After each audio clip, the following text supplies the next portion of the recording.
तर बाबांनो, आम्ही निघालो जाळणला. मी आणि हरीफ पठाण. मी गेलतो सकाळी शिंगीमळ्याला.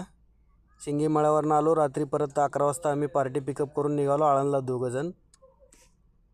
हे पठाण साहेबाची गाडी आहे पुढची आणि मी त्यांच्या मागं म्हणजे तिने पुढं डिझेल टाकणार होते. त्यांना पुढं जा म्हणलं तर तिने मला पुढं जा म्हणलं. आमच्या दोघांच्या भांडणामध्ये 10 किलोमीटर असंच गेलं.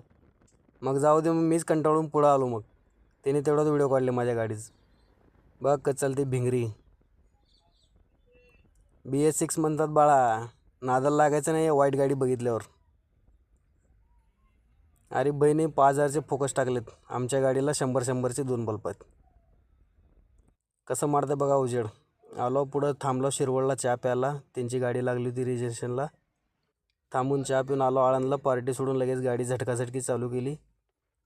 माझ्या गाडीत बुकू टाकले होते ना, म्हणून मी लगेच झटकाझटकी चालू केली. हरीबाईच्या गाडीत काय नव्हतं, त्याने बसले होते निवांत.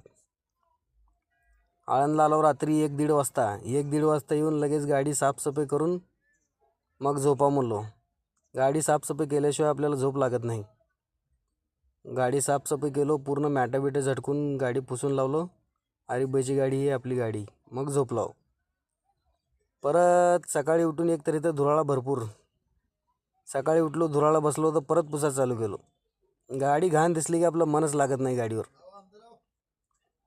गाडी बिरनं पूर्ण पुसून टायरं बिरं मारून गाडी एकदम चकाचक केलो पहिला. मग गेलो आम्ही 2 जण चहा नाश्त्याला. चहा नाश्ता करून आलो.